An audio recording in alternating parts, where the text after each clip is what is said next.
welcome to 2020. This is a follow on from our 2019 block of the month foundation paper piecing. We're going to actually do some assembling today. So the first thing that you want to do is you actually want to grab your supplies. Now, all the measurements I gave you right back at the beginning, you should have enough fabric there that you're using for your sashing and for your cornerstones. So all we're working with today is the sashing, and then the next video that I put out, which will be in 4 weeks time, will be for the border. So you can see here that we've got the border. This bit is not the bit that we're working on today. Today we are just going to be working on this sashing. So I'm going to show you what to do for your first row or any blocks that you want to put together. You don't have to put them in this layout. This is just giving me a rough idea. I've grabbed 3 blocks out of my 12 that I've got here, and I'm going to show you what to do. So with the first row, for instance, we are going to firstly cut our fabric at 13 inches, because if you followed the templates and you haven't cut them down like I suggested way back when, your blocks will be unfinished as they sit right now, approximately 13 inches. But if you have followed the foundation paper piecing and used the templates that have been supplied, your blocks should all measure 13 inches. And I have measured every one of my blocks today, and that's what they're sitting at, because when we're finished putting our quilt together, our blocks will be then 12.5 inches. So basically what you're going to do first is you need to pull all the paper off the back of your blocks. So if you haven't already done that, I suggest that you pause this video now and go and grab yourself 3 blocks and just work on 3 for today, because that's all we're going to show you in the video, because I can't show you the whole thing in the screen. Pull off all the paper off the back, give them a really good press, then come back and press play.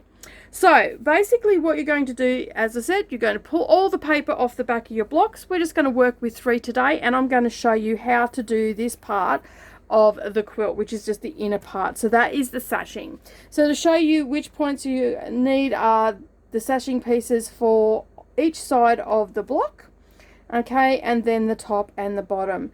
And then you just repeat exactly what I've done by adding the blocks together. Alrighty, so I'm just going to get all this stuff out of the way so we can get started. Okay, so you've got all the paper off your blocks. As I said, we're just going to work with 3 today, and I'm going to show you what to do. So the first thing that you want to do is you want to grab your white fabric and you want to cut yourself some 2.5 inch strips, and these are going to measure the length of your quilt block. So for instance, if your quilt block is 13 inches, then you would cut them 13 inches as mine are, and if yours are slightly smaller, then you will cut your strips to whatever that measurement is. As I said, if you followed with the templates and everything like that, you would have ended up with a block that is 13 inches square. So I, off camera, have cut my strips, and now all I'm going to do is I'm going to grab my first block, and all I'm going to do is I'm going to lay the strip down the left hand side, okay, with the right sides touching, and I'm going to grab my pins and I'm going to pin that into place. Now you just want to make sure that all your raw edges are lining up and that nothing is out of whack or anything like that. So just making sure that your seams are all laying flat. Make sure that if you haven't already, give your blocks a really good press, okay, because you've just crunkled them up by taking the paper off, and it's really important that your blocks are pressed nicely. So you can see there that I've just pinned that on, and then what I'm going to do to save some time is I'm going to pin to the other side. So again, I just grab another 13 inch strip, okay, and then just grab a couple of pins, making sure all my raw edges are lined up. One in the middle, and then one at the end here. Now all I'm going to do now is I'm going to head over to the sewing machine, and using a 1/4 inch seam allowance and a reverse at the beginning and at the end, I'm going to stitch that into place, and then I'm going to grab my next block and we'll add it on. Okay, so we've done that. We can now remove our pins out, and what you're going to do is you're going to give it a really good press, and you're going to have your seams go towards the block. Okay, so we've pressed that, and now what we're going to do is we're going to grab our next block. Okay, so this one is our middle one, Okay, and now what we're going to do is we're going to add one to this side, and then we're going to add a block to this side. And I just like, when I've got 3 as I do in this one, I always just sort of start in the middle. It's just one of my silly little quirks that I have. So I do the center one first, then I know that I've got to add one to each side, and it just makes it, in my head, it makes it easier. So hopefully it'll work for you as well. So now all I'm going to do is I'm going to take that block that I've just laid there, and all I'm going to do is I'm going to flip that over, and then I'll pin that into place. And you can see there that that strip is fitting that block as well, because they're measuring 13 inches. Grab my pins, put a pin in there, and because there's a little bit of weight this time, because you've got the 2 blocks, you might need to put a few extra pins in. Make sure that all your raw edges are aligning up. Very important. Okay, and just to save a little bit of time, I'm going to put the next block on as well. So again, right sides together, and just pop them into place. And again, making sure that all your raw edges are aligning. So now we're going to do exactly the same thing. We're going to head over to the sewing machine, and where we've just pinned, we're going to do a 1/4 inch seam allowance, and we're going to do the same for the other side as well. Okay, so I'm going to head over to the ironing board and give them a press, because they're all stitched into place. Removing my pins first. Okay, so that's all pressed, and now what we need to do is we need to add another strip onto each end. Okay, so adding our final strip to either end of our row, and again, it's going to have some weight in it, so you just want to make sure that you pin it really good so it doesn't move on you. All your raw edges are lining up. And again, this piece is just this strip is just a 13-inch strip. Okay, just like we've used on the other strips. So that's that one, and then we'll head down to the other end and pop that one on.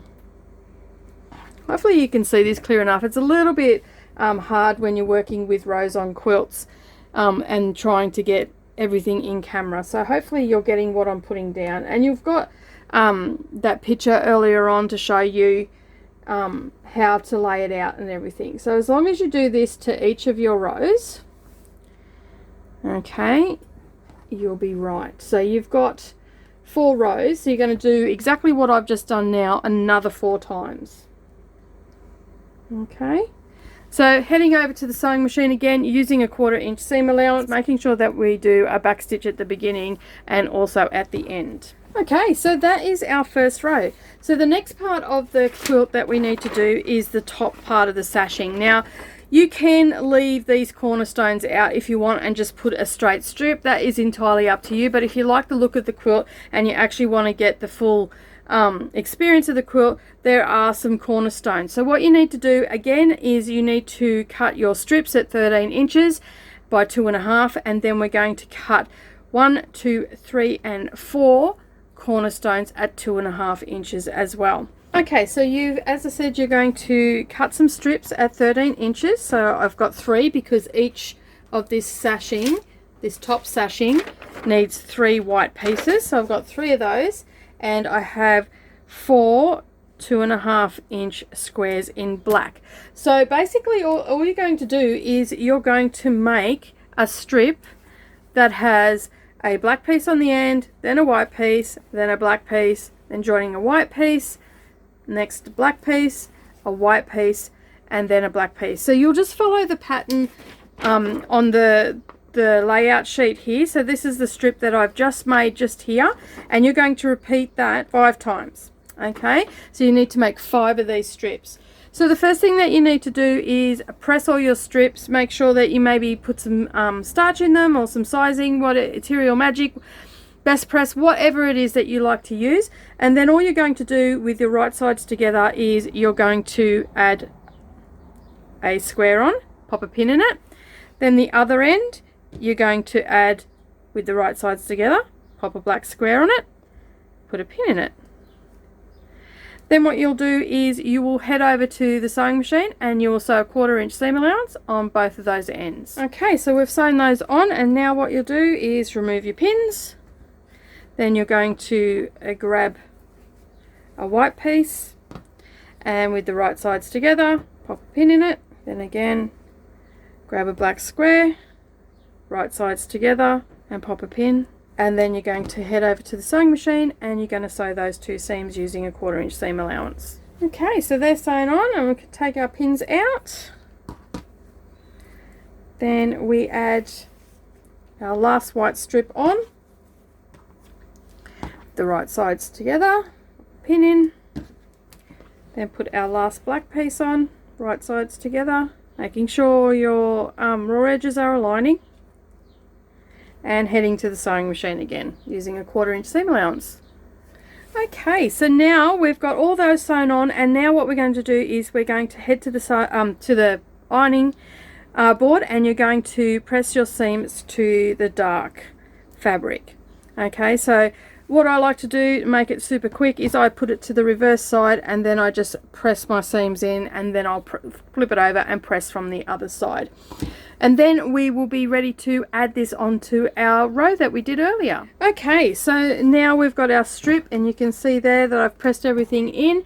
You want to get rid of any of your excess threads that you might have hanging around. So the next step is to grab our row that we put together earlier, and we're going to lay that out. Now you're probably only going to see a little bit of what's going on the camera. I'll try and zoom it out just a little bit more for you. There we go. Okay, so you can see here that we've got our strip that we've done earlier, and we've also got our row of blocks that we've done earlier as well. So now what you're going to do is these black cornerstones are going to line up with our sashing strips that we put on earlier. So all you do for that, and this can be a little bit fiddly, so you want to take your time with this. You do not want to rush this step. Okay, you want to use pins. A lot of people don't use pins, and that's where they run into problems. You definitely want to use your pins, and in my case I like to say overpin if you have to. Alright, so we've got our row in place, and then we've got our sashing row with our cornerstones, and now we're going to just put them right sides together. And then you are going to, like you would with any other block, you're going to nest your seams, lining up all of your raw edges as well. And then you're just going to pop your pin in there, making sure that everything is staying in place. Now, before I go any further, I don't worry about pinning just here yet. I pin all of my cornerstones first, because then I know that they're in place and they're not going to move. I'm not going to accidentally stretch, because a lot of people, what they do is they tend to pull their borders tight, and as you can see how much that's going to be out if I pull it. But if I just let it relax, okay, and just let it lay on there and match up all my cornerstones, I know that these will just be right, and then I can add some pins in, and I won't run the risk of stretching, because that is probably the most common mistake people make, is by stretching their borders or their sashing when they're putting it on. And as a long armor, I see it a lot. Alright, so we're at the next one. Again, you're going to nest your seams.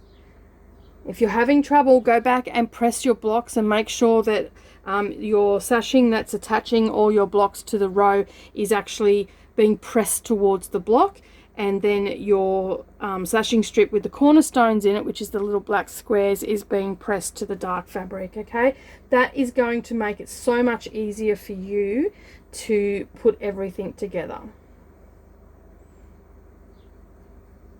Now, another thing that and I've only just started using these just recently, but I actually really love them, and that's these double pronged pins. Because it goes on either side of the seam, it just holds everything in place really nicely, and I'll put a link down below where you can get them from as well.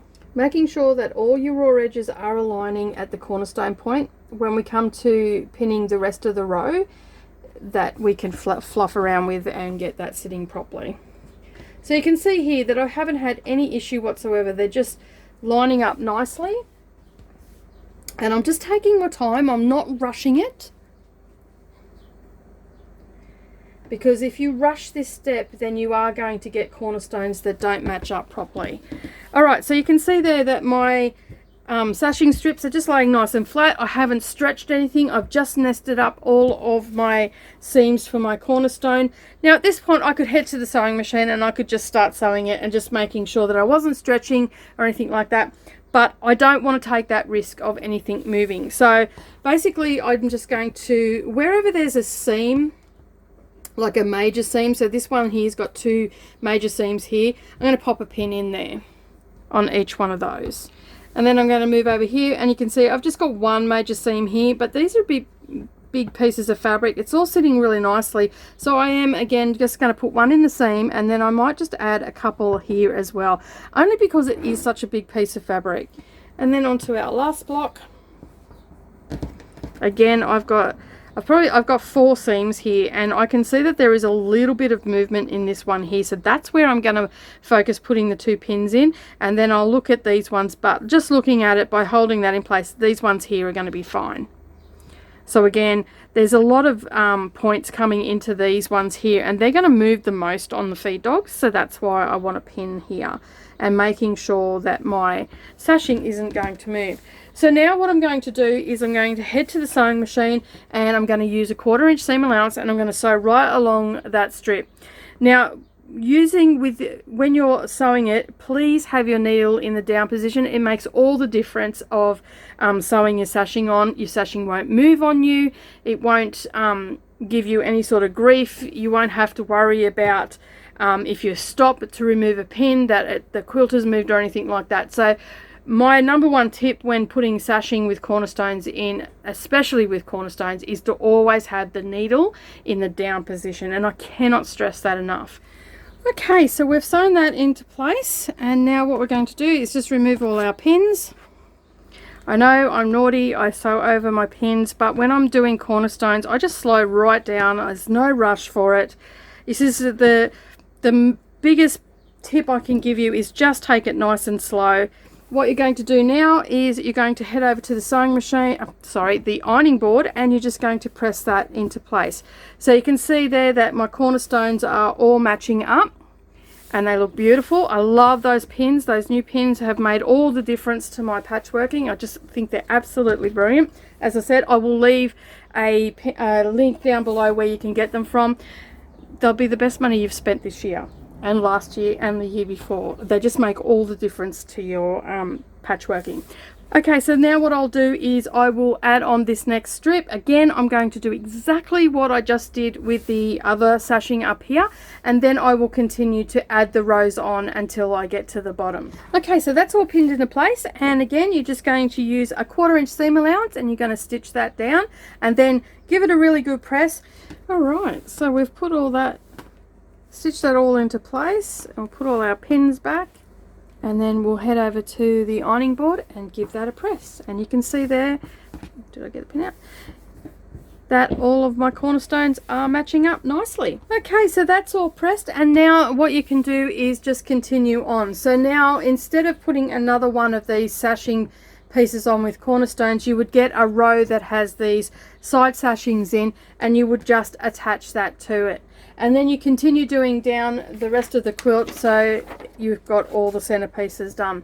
Okay, so you can see there I've pressed it all out and my cornerstones have all matched up, which is really good. I'm very happy about that. Now all you need to do is add your next row on. You don't need to add another one of these sashing strips here. Just add the next row of blocks on, and then put a sashing strip on the bottom of that, and then add, and keep going all the way down until you've completed the whole center of the quilt. And I'll see you all again next time. Bye for now.